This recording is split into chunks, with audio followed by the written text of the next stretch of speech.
Bemblushi rikthehet në Shkodër kësaj here për të promovuar librin Jam Musliman. Pak a shumë se çfarë trajton libri është mësuar, pra që nga koha e botimit dhe promovimit të tij, por unë dua të di se sa musliman ndjehet sot Bemblushi. Libri Jam Musliman tregon historinë e një shkrimtari që ishte ateist, edhe për shkak të disa rrethanave familjare dhe të lagjes që jetonte në mes Tiranës, u konvertua, pra u bë musliman. Po kjo nuk është historia ime, unë jam ateist, po nuk se kam plan për momentin të bëhem as musliman as krishter, kështu që nuk jam unë aty. Është një libër i fiction, pra një fantazi, një libër që merr përsipër të tregoj raportin e njeriut me fen, i cili është raport sa i vjetër ai dhe i ri, në kuptimin që shqiptarët kanë pas raport ndërlikuar me fen. Dikur e kanë kthyer, pastaj e kanë ndryshuar, pastaj e kanë mohuar, me forcë sigurisht, në vitet e komunizmit. Tani e kanë rimarrë, si thosh, edhe po lidhen gjithmonë më shumë me fen. Edhe me që feja dhe raporti i njeriut me fen është një temë më madhe, jo vetëm për Shqipërinë, por për gjithë njerëzimin. Besoj që ky libër ka arsye të thotë diçka njerëzve, pra është një arsye për të lexuar, është të thënë. Kështu jam i kënaqur që jam në Shkodër, se Shkodra është një qytet i mrekullueshëm edhe me lexu shumë të mirë. Edhe unë kam një raport shumë mirë me lexueshën e Shkodrës edhe kënaqësi që kthehem këtu. Jeni shprehur që shtëpi botuese e kanë në një farë mënyrë censuruar librin nga versioni i tij fillestar, duke qenë se ai ka patur më shumë faqe në dispozicion. Çfarë ka ndodhur? Cila është historia e vërtetë e kësaj gjë? Në fakt libri ka pasi ka kaluar një proces pak të vështirë, 2-3 shtëpi botuese ma refuzuan. Kishin pak frikë, pra nuk është se kishin probleme artistike ose të stilit, kishin pak frikë për shkak se tema është delikate sipas tyre. Kështu më në fund gjera prejke një shtëpi botuese shumë e mirë që është Onufri, edhe ajo ma botoi librin, jam shumë i kënaqur. Kjo nuk do të thotë që njerëzit kanë arsye të kenë frikë ky libër, ky është libër artistik, e thash, një fiction, një produkt i fantazisë time, që thash e shpjegova, tregon historinë e raportit e një burri me fen islame. Kjo është gjithë historia. Cili është raporti juaj me këtë fen, realisht? Unë jam ateist, unë nuk besoj në Zot. Ose të paktën s'kam gjetur akoma arsye për të besuar. Kjo nuk do të thotë që unë nuk respektoj çdo njeri që beson. Qofsh krishter, musliman, ateist, agnosticist, kushdo qoftë.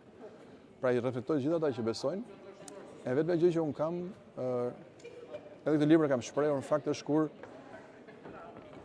marrëdhënia mes fesë dhe shtetit ka përcehet në dëm të shtetit. Ne jemi shoqëri laike dhe duhet të ruajmë vlerat tona laike, dhe kjo na ka mbajtur si shoqëri. Ne jemi një rast unik në Evropë. Edhe shteti laik, si thosh, është pasuria më e madhe që kemi të 100 vjet. Kështu që duhet ta mbrojmë nga të gjitha, si thosh, radikalizmat fetar, qofshin të çdo lloj feje. Kështu që ky është pak a shumë libri. Le ta pranojmë që titulli është provokues në një farë mënyre, por reagimet që kanë lindur pas këtij libri, çfarë ndjesie ju kanë dhënë ju dhe ju vetë? A jeni ndjerë ndonjëherë për ndonjë moment të caktuar i kërcënuar pas këtij libri? Unë marr non-stop fyrje edhe sulme në rrjetet e mia sociale, por nuk më shqetësojnë. Në fund ky libër është një lloj testi, një lloj sensori për tolerancën e shoqërisë. Për fat mirë, Shqipëria është një vend liberal sipas meje. Po kjo nuk do të thotë që nuk ka ishuj të shoqërisë që nuk janë shumë radikal. Radikal në kuptimin që duan të mohojnë liritë e tjerëve, përfshirë të shkrimtarëve, të artistëve apo të njerëzve të lirë, apo radikal në kuptimin që të cënojnë me kërkesat e tyre të herpërsëritshme, kërcënojnë shtetin ton laik. Pra kjo është gjëja më e rrezikshme dhe ky libër merret posaçërisht me këtë. Ky është një libër që tregon se deri diku mund të shkojë radikalizmi fetar. Ky është thelbi i librit, pra kërcënimi i shtetit laik. Këta ishuj radikal kanë ekzistuar gjithmonë në shoqërinë shqiptare apo janë shtuar ndoshta vitet e fundit? Dhe pse? Nuk e di janë shtuar apo jo, por ka, sigurisht që ka. Pra ka persona ose ishuj apo grupe njerëzish që janë pak radikal, edhe që për arsye të ndryshme i kanë forcuar pozitat e tyre në komunitetet të marginalizuara. Po të shikojmë aty ku ka më shumë varfëri edhe ka më shumë dëshpërim, ka më pak motivim për të jetuar dhe për të pasur progres në jetë edhe për të jetuar me ide liberale, përparimtare, aty ka dhe më shumë radikalizëm fetar. Pa radikalizmi fetar, si thush, është një epickon njeriu kur e gjen ato të dëshpëruar. Edhe këtë bëjnë shumë komunitete fetare në Shqipëri, të frymëzuara her pas here edhe nga jashtë, i pickojnë njerëz dhe i infektojnë dhe i kthejnë në robot, njerëz që nuk mendojnë më. Edhe ata ngelen mbrapa shoqërisë dhe në këtë moment duke u izoluar, bëhen radikal dhe ata. Dhe kjo është e rrezikshme. Më lejo të konsumoj 2 pyetje të fundit. Kush duhet ta lexojë këtë libër?